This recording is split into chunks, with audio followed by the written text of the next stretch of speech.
that the soul in the body of a person doesn't die.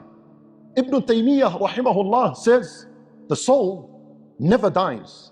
It only tastes death. What dies is the actual body. And there is the word of taste. The soul will taste death as it comes out, shifts from hayatul dunya, from the worldly life, transitioning into hayatul barzakh, moving from one to another. That's all. Otherwise you and your mind and your thought and your ability to sense what's around remains with a person. The soul, it comes out of the human body in 6 stages. We want to speak about these 6 stages that Allah subhanahu wa ta'ala mentioned in the Quran, and they were mentioned by the Nabi sallallahu alayhi wa sallam in the ahadith. Number 1, when the soul or when a person is going to die, Allah subhanahu wa ta'ala sends the angels that are responsible to take this individual's soul. Because even though it is Malakul Maut that takes the soul out, his job is the last job. And this Malakul Maut has an army of angels that work for him. They're the ones that extract the soul first and foremost.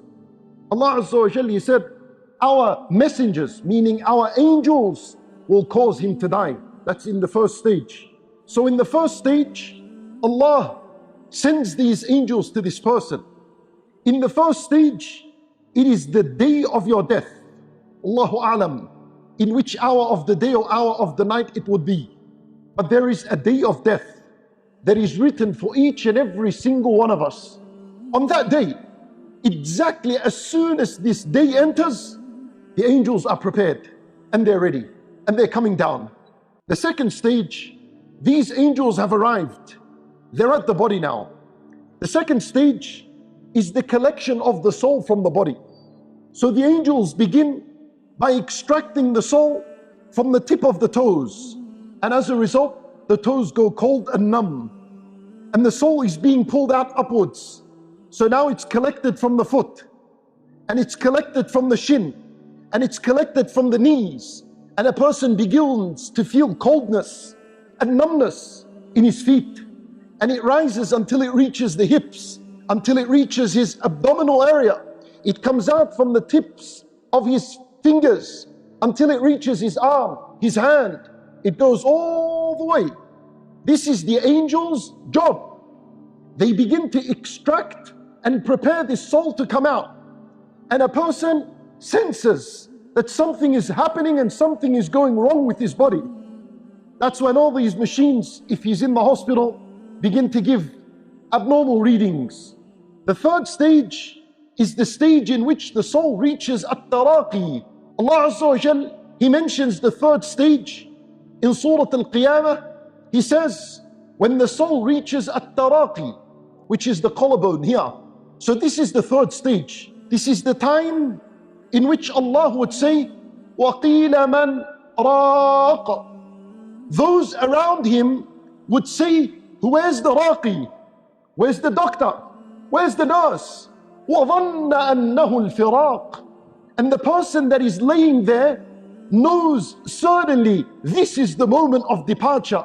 The fourth stage, Allah subhanahu wa ta'ala, He says in Surah Al-Waqi'ah, now the soul has moved from at-taraqi, from the collarbone, and it has pushed up towards al-hulqum, which is the throat. At that moment, Allah says, those around him are looking. There's nothing else they could do other than look at him. Allah Azza wa Jal, He says, and we are closer to him than you, however you cannot see it. What does this mean? It means that the angels of Allah are closer to him than you, and you cannot see them. And the dying person sees the angels. It is at this moment that the person experiences fitnatul mamat. This is the worst of the stages. This is the painful stage. This is the most difficult stage. And that is when a shaitan will have the last battle with you. He will use all his energy he has and all his skill to cause you to doubt Allah and His Messenger and Islam. The fifth stage, and this is now the extraction of the soul. And this is the job of Malakul Maut, the big boss. This is his job now. The final stage, Allah Azza wa Jal mentioned in Surah Al-Nazi'at, two situations. Malak al-Maut ripping out the soul from this body. وَالنَّاشِطَاتِ نَشْطًا is an-nasht. An-nasht is to undo a shoelace effortlessly. That's how the believer's soul is extracted, whereas the disbeliever's soul, it is ripped out